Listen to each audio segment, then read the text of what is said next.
You think you can just waltz in here and demand a partnership after what you said? Katerina Chen's voice cut through the marble lobby of the downtown law firm like a blade.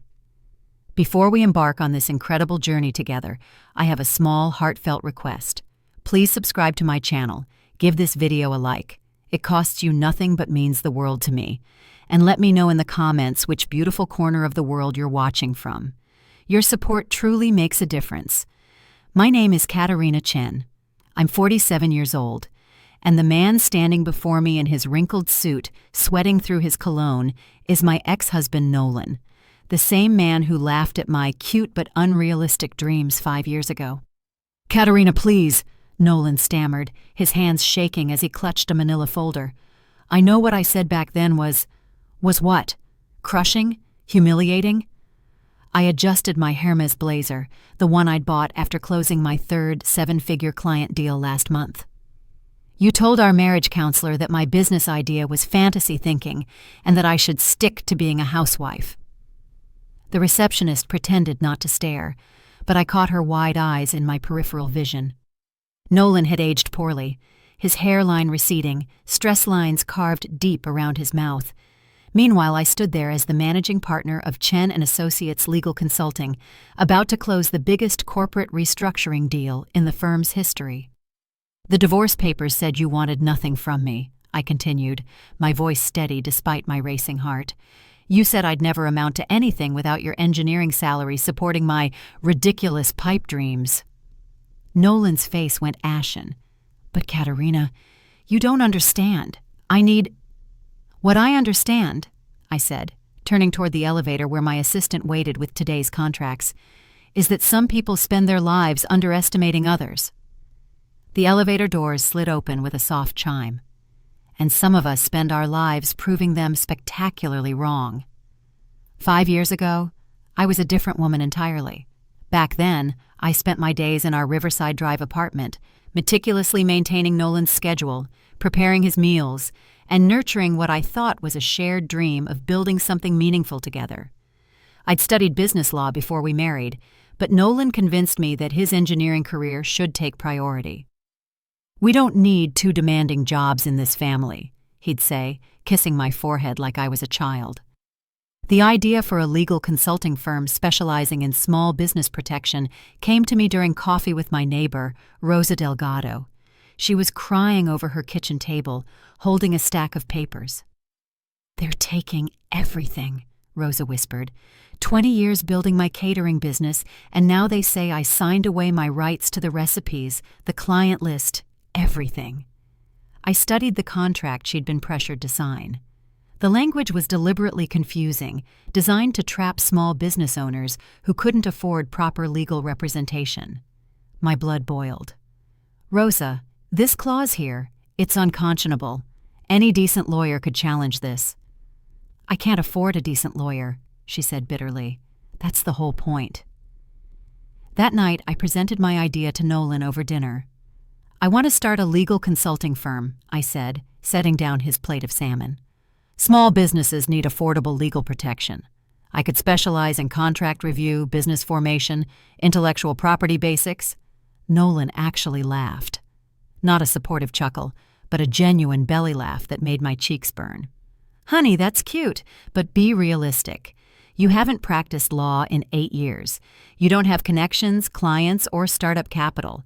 These dreams are sweet, but they're not practical." "I have my law degree," I said quietly. "From Suffolk University," he replied, cutting his fish. "Not Harvard. And you'd be competing against established firms with decades of experience and massive marketing budgets." Count check, 987 words. So far, I stared at him across our dining room table, the same table where I'd served him countless meals while my own ambitions slowly starved. What if I started small? Maybe just helping a few local businesses? "Katerina." His tone carried that patronizing edge I'd learned to recognize. "I love that you want to contribute, but let's be honest about your limitations. Why don't you consider something more manageable? Maybe part-time administrative work?" That night, I lay awake staring at the ceiling, Nolan's words echoing in my head. Cute but unrealistic. Sweet but not practical. But Rose's tears were real. Her 20 years of work were real. And somewhere deep in my chest, a small flame of defiance flickered to life. The next morning, while Nolan showered, I Googled how to start a legal consulting business. I would show him exactly how realistic my dreams could be. The first step was proving to myself that my legal knowledge hadn't completely atrophied. I started by volunteering at the Downtown Legal Aid Society 3 mornings a week, telling Nolan I was helping with charity work. The coordinator, Janet Williams, was a 60-something firecracker who'd seen everything twice. "Chen, right?" she said, reviewing my application. "Suffolk Law, graduated 2003. What have you been doing since?" "Being a wife," I answered honestly. Janet's laugh was sharp, but not unkind. "Well, honey, being married to a lawyer and being a lawyer are 2 different animals. Let's see what you remember." She assigned me to intake interviews, listening to people's legal problems and determining if they qualified for aid. Most days, I'd hear 3 or 4 Rosa Delgados, small business owners crushed by predatory contracts, misleading partnerships, or simple ignorance of their rights. Mr. Kim's landscaping company was being forced out of a profitable maintenance contract because he'd signed an exclusive agreement without understanding the termination clauses. Maria Santos discovered her salon partnership agreement gave her partner 70% ownership despite equal investment. Tony Ricci's auto shop faced a lawsuit because he'd unknowingly violated a non-compete clause from his previous employer. Each case was like a puzzle where all the pieces existed, but no one had shown these people how to fit them together. After 6 weeks at Legal Aid, I approached Janet. What if there was affordable consulting for small businesses? Not full legal representation, but education and document review. "You mean like LegalZoom?" she asked. "No, more personal, local, someone who understands the specific challenges here in Massachusetts." Janet studied me carefully. "You thinking about hanging out your own shingle?" "Maybe," I said. "Would that be crazy?" "Crazy," Janet grinned. "Honey, the craziest thing would be letting all that brainpower go to waste making somebody else's dinner." That afternoon, I sat in my car outside our apartment building, phone in hand. I'd found 3 small business associations in the greater Boston area that held monthly networking meetings. The next one was Thursday night at a hotel conference room in Cambridge. I dialed Nolan's number. "Hey babe, quick question. I've got book club Thursday night, might run late." "No problem," he said absently. "I'll grab takeout." Lying to my husband felt like swallowing glass, but something told me this wasn't the right time for transparency. Nolan had made his opinion of my capabilities crystal clear. Thursday night, I parked outside the Cambridge Marriott, hands trembling slightly as I checked my reflection in the rearview mirror. I'd chosen a conservative navy dress and my old briefcase from law school, professional but not intimidating. The meeting room buzzed with conversations about supply chain issues, marketing strategies, and customer acquisition.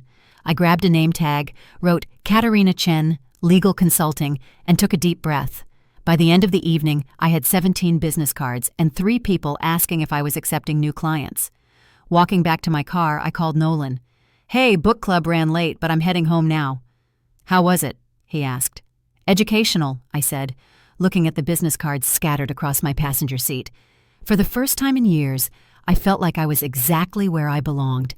Building a client base while maintaining the facade of devoted housewife required military-level logistics. I converted our spare bedroom into a makeshift office, telling Nolan I was organizing our financial documents. Every morning after he left for work, I'd pull out my laptop, legal pads, and the growing stack of small business contracts that were slowly becoming my specialty. My first real client was Elena Vasquez, who owned a small family restaurant in Somerville. She'd contacted me after the Cambridge networking meeting, desperate for help with a supplier agreement that was bankrupting her business. "They changed the minimum order requirements without notice," Elena explained during our coffee shop meeting. "Now I'm forced to buy twice as much produce, but I can't increase prices without losing customers." I reviewed her contract that evening while Nolan watched TV. Hidden in subsection 4.3b was a clause allowing unilateral modification of terms with only 10 days written notice. But subsection 7.2 contained a rarely enforced reciprocal provision. "Elena, you have the same right to modify terms that they do," I told her the next day. "We're going to send them a formal notice reducing your minimum orders to the original amount, citing the reciprocal modification clause." Can we do that? The contract language works both ways. Most suppliers hope small business owners won't read the fine print carefully enough to notice. 2 weeks later, Elena called me sobbing. But this time, Ed from relief. The supplier had accepted her modification rather than lose the contract entirely. "Katerina, you saved my restaurant. What do I owe you?" I'd charged her $200 for contract review and consultation. For a big firm, that would have been billable minutes. For Elena, it was affordable protection. Word spread through the small business community like wildfire. By month 3, I was juggling 8 clients, all paying modest fees for contract reviews, business formation guidance, and legal education workshops. I opened a separate bank account for Chen & Associates Legal Consulting. The associates part was aspirational, using our old address as the business mailing address. Nolan never questioned the occasional legal-looking mail. The breakthrough came in November. David Park, who owned a successful Korean BBQ restaurant chain, was being pressured into a franchise agreement that would strip him of trademark rights to his own recipes. "They want to expand my concept, but the contract gives them ownership of everything I've built," David explained. "My lawyer says it's standard, but something feels wrong." I spent 3 days dissecting the franchise agreement. It was sophisticated predation, legal language designed to transfer intellectual property while providing minimal protection for the original owner. "David, this isn't a franchise agreement. It's an acquisition disguised as a partnership. You'd essentially be licensing your own brand back from them." "Can we fix it?" "We can rewrite it. But I need to warn you. They might walk away rather than negotiate fair terms." David's eyes hardened. "Then they walk away. I didn't build this business to hand it over to corporate vultures. I spent the next week crafting a counterproposal that protected David's intellectual property while still offering attractive expansion opportunities. The franchise company initially balked, then came back with modifications. After 2 months of negotiations, David signed a deal that kept him as majority owner of his recipes and brand, with the franchise company taking a smaller but still profitable licensing arrangement. David paid me $5,000 for the contract work, more money than I'd made in 6 months of part-time consulting. "Katerina," he said, shaking my hand after the signing, "you just made me a lot of money and saved me from a lot of heartache. When you're ready to expand, call me. I know 20 business owners who need exactly what you're offering." That night, I stared at the $5,000 check, my heart racing. This wasn't luck or beginner's fortune. This was proof that my cute but unrealistic dreams had teeth. Nolan still had no idea that his housewife was becoming a force in small business law. But that was about to change. The revelation came on a snowy February morning when Nolan was running late for work. "Honey, have you seen my blue folder?" he called from the kitchen. "I had some important contracts in there." "Which blue folder?" I asked, panic creeping up my throat. "The one from my desk. It had the Morrison project specs." I knew exactly which folder he meant, because I'd accidentally mixed his papers with mine the night before while working on a rush contract review. His Morrison documents were currently sitting in my briefcase with Elena's restaurant lease agreement and David's trademark applications. Let me check the office," I said weakly. I slipped into our spare room and opened my briefcase. Nolan's engineering contracts were mixed with my legal files like evidence of a double life. My hands shook as I tried to separate them. "Katerina?" Nolan's voice was getting closer. "Did you find it?" "Just a second!" But it was too late.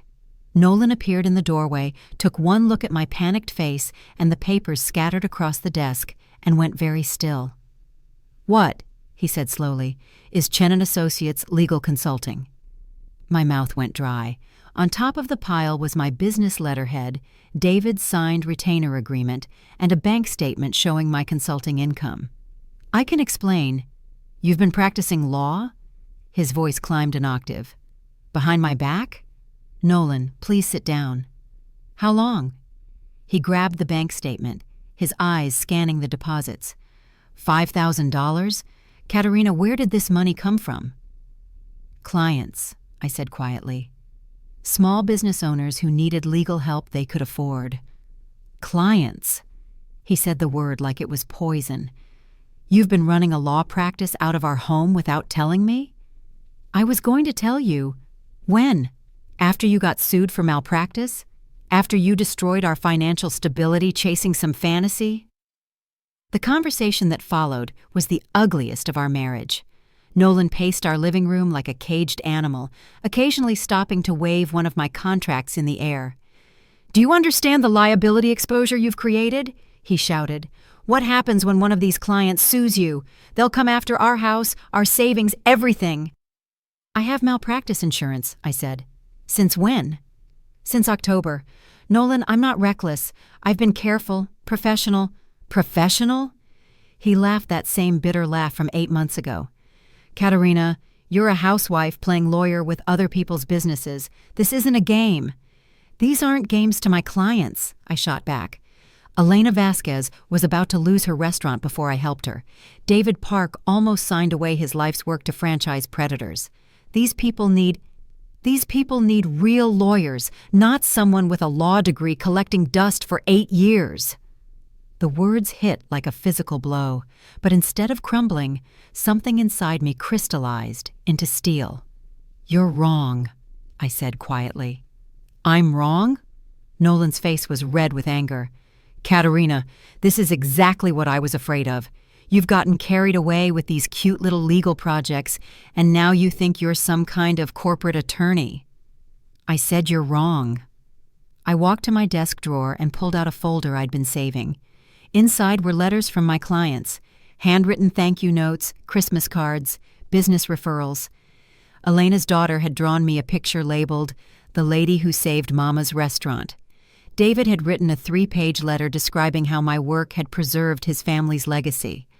"These people don't need a Harvard degree or a corporate law firm charging $500 an hour," I said, spreading the letters across our coffee table. "They need someone who understands their struggles and knows how to protect what they've built." Nolan stared at the letters, his anger shifting to something colder. "Katerina, I forbid you to continue this hobby business. It ends now." "Forbid?" I repeated. "Yes, forbid. As your husband, I'm telling you to shut this down before it destroys our marriage and our financial security." I looked at the man I'd loved for 12 years, the man I'd supported through engineering school, the man who'd convinced me to put my dreams on hold for his career stability. And I realized our marriage had been over for much longer than either of us wanted to admit. The divorce papers were filed on a crisp March morning, exactly 13 months after I'd started Chen and Associates Legal Consulting. Nolan hired Thompson and Associates, one of Boston's most aggressive family law firms. Their strategy was clear from the first meeting. Paint me as an unstable housewife having a midlife crisis, demand spousal support, and claim half of any business assets I'd accumulated during our marriage.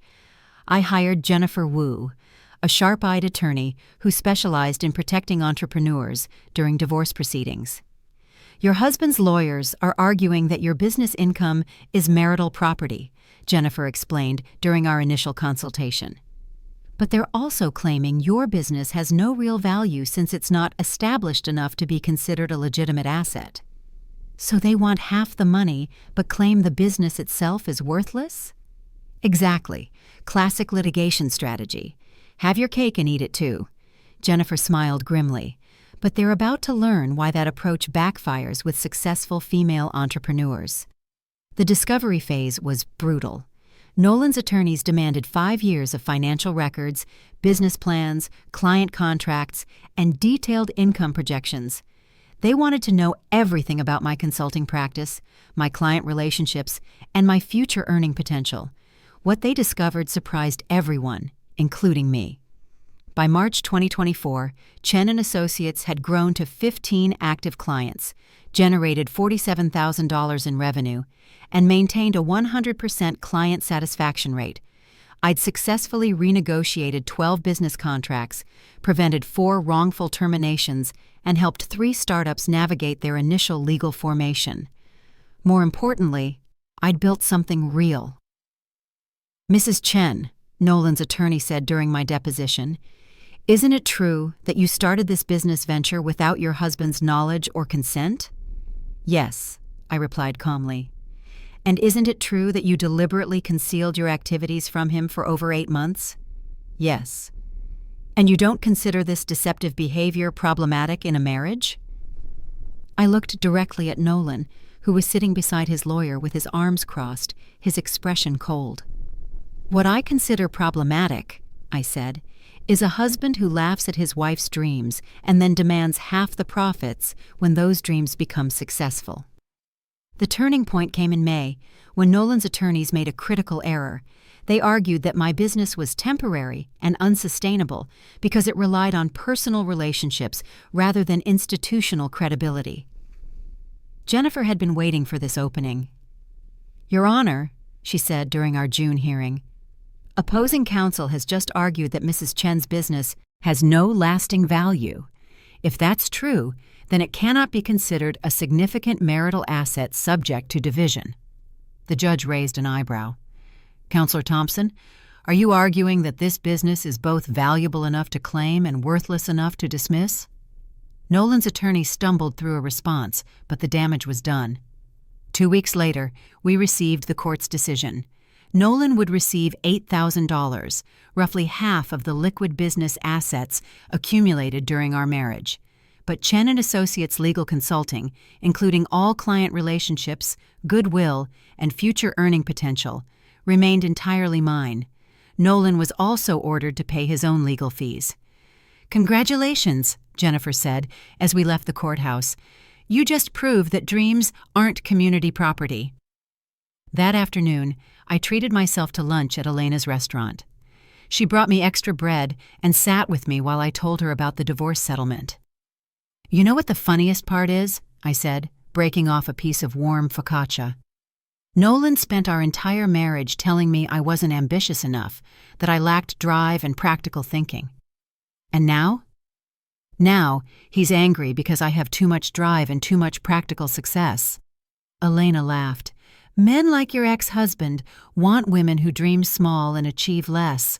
When we dream big and achieve more, they call it unrealistic." "Well," I said, raising my water glass in a mock toast, "here's to being unrealistic." The next day, I signed the lease on a real office space in downtown Boston, 600 square feet, with a reception area, conference room, and my name painted on the door in gold letters. Chen and Associates Legal Consulting was no longer hiding in a spare bedroom. The vindication came 2 years later, on the morning Nolan walked into my law firm's lobby asking for help. By then, Chen and Associates had moved into a full floor of the Pemberton Square building, employed 3 junior attorneys and 2 paralegals, and specialized in small business protection with an annual revenue approaching $400,000. I'd just finished a meeting with the Small Business Administration about creating an affordable legal clinic program when my assistant, Rebecca, knocked on my office door. "Ms. Chen?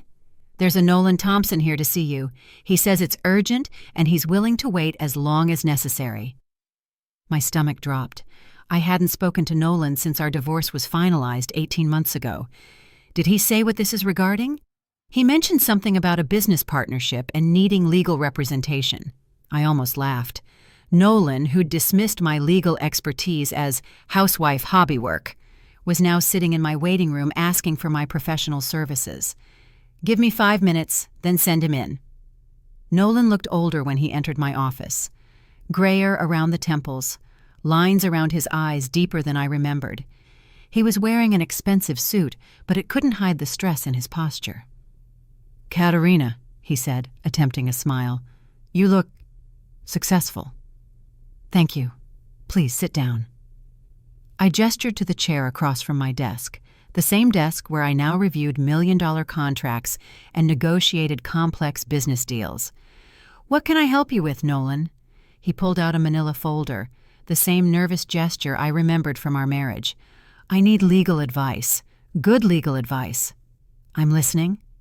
6 months ago, I entered into a consulting partnership with 2 other engineers. We've been developing water purification systems for overseas contracts. Big money, government connections, everything looked perfect. I nodded, staying professional despite the irony burning in my chest. Last week I discovered they've been falsifying our test results and billing the government for equipment we never actually delivered. We're talking federal fraud charges, Nolan continued. Criminal conspiracy, breach of contract, probably civil liability in the millions. "Have you been contacted by federal investigators?" "Not yet, but I think it's coming soon." His hands shook slightly as he opened the folder. "Katerina, I could lose everything. My house, my pension, my engineering license. I might even go to prison." I studied the contracts he'd brought, recognizing immediately that Nolan had signed agreements transferring enormous liability exposure to himself while providing minimal protection against his partner's actions. "Nolan," I said carefully, "these partnership agreements are problematic. You've essentially guaranteed personal responsibility for any partnership debts or legal issues, but you have no oversight authority over financial decisions or operational procedures. Can you fix it?" "The partnership agreements? No, these are already executed. But I can help you document your withdrawal from the partnership and potentially negotiate some protection against criminal charges if you cooperate with federal investigators. Will you take my case?" I looked at my ex-husband, the man who'd laughed at my dreams, called my ambitions unrealistic, and fought for half my business assets in our divorce. Now he was asking me to save him from the consequences of his own poor legal judgment. "My consultation fee is $300 an hour," I said. "Criminal defense work starts at $5,000 retainer, and complex federal cases often run $50,000 or more in legal fees." Nolan's face went pale. $50,000? "Nolan, you're potentially facing federal fraud charges. This isn't traffic court." "But Katerina, I can't afford that kind of money. The partnership froze all our accounts when the investigation started." "I see." I leaned back in my chair, studying the man who'd once told me my legal consulting dreams were cute but unrealistic. "There are several qualified attorneys who handle federal criminal defense," I continued. "I can provide you with referrals. But I need someone I can trust, someone who knows me." The audacity was breathtaking.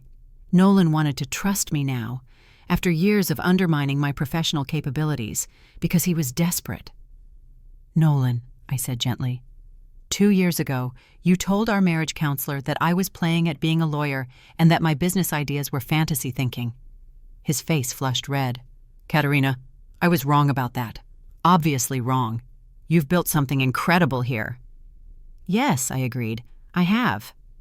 I stood up and walked to my office window, looking down at the street where I'd once parked nervously for my first business networking meeting. When I turned back to Nolan, my decision was crystal clear. "I'll provide you with 3 referrals to excellent criminal defense attorneys," I said, returning to my desk and writing names on my letterhead. "Janet Williams retired from legal aid and now handles white-collar criminal defense. David Chen, no relation, specializes in federal fraud cases. And Sarah Martinez has a 90% success rate with partnership dissolution disputes." Nolan stared at the paper I handed him. "You're not going to help me." "I am helping you. I'm giving you the names of 3 attorneys who are better qualified for your specific legal needs." "But Katerina, you know my situation better than anyone." "What I know," I said, standing to indicate our meeting was ending, "is that you need criminal defense expertise that I don't provide. Chen & Associates specializes in small business protection and contract law, not federal fraud cases." Nolan remained seated, his desperation growing more obvious. "I can't afford their fees." "Most criminal defense attorneys offer payment plans. Katerina, please, as a favor, for everything we once meant to each other." I looked at this man who had shared 12 years of my life, who had convinced me to shelve my ambitions for his stability, who had laughed at my dreams and then demanded half my success.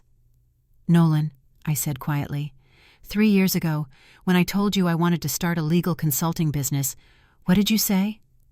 He shifted uncomfortably. "I said it wasn't realistic." "You said my dreams were cute but unrealistic. You said I should stick to being a housewife because I didn't have the experience, connections, or practical knowledge to succeed." "I was protecting you." "You were protecting yourself," I interrupted. "You were scared that if I succeeded independently, I might realize I didn't need you." "Katerina, I'm sorry. I was wrong about everything." "Yes, you were wrong, but your apology doesn't create an attorney-client relationship or obligate me to take your case." Count check. 5,648 words so far. I walked to my office door and opened it. "Rebecca will validate your parking. The attorneys I've recommended are all excellent, and I'm confident one of them will be able to help you." Nolan stood slowly, clutching the referral paper like a lifeline. "What if I can't convince any of them to take my case?" "Then you'll figure something out," I said. "You're a smart man, Nolan. You'll find a way to solve your problems, just like I found a way to solve mine." After he left, I sat in my office for a long time, looking at the wall where I'd hung my law degree, my business license, and a framed photograph from the Small Business Administration Awards ceremony where I'd been recognized for outstanding contribution to entrepreneurial legal services. Elena had been right. Men like Nolan wanted women who dreamed small and achieved less. When we dreamed big and achieved more, they called it unrealistic. But there's something beautiful about proving people wrong through quiet competence rather than loud confrontation. I didn't need to gloat over Nolan's downfall or lecture him about karmic justice. His situation spoke for itself. 3 months later, I received a wedding invitation from David Park. He'd met his future wife at one of the business networking events I'd recommended, and they wanted me to attend their ceremony. "You saved my business," David wrote in his note, which led me to expand my networking, which led me to meet Sarah. Funny how one good decision creates a chain reaction of good things. That's the lesson I try to share with my clients now. When someone tells you your dreams are unrealistic, the best response isn't an argument, it's proof. Final call to action. If this story resonated with you, please share it with someone who needs to remember that their dreams aren't too small or too ambitious. They're exactly the right size for the person brave enough to pursue them. And remember, the best revenge is always living well. Katerina Chen.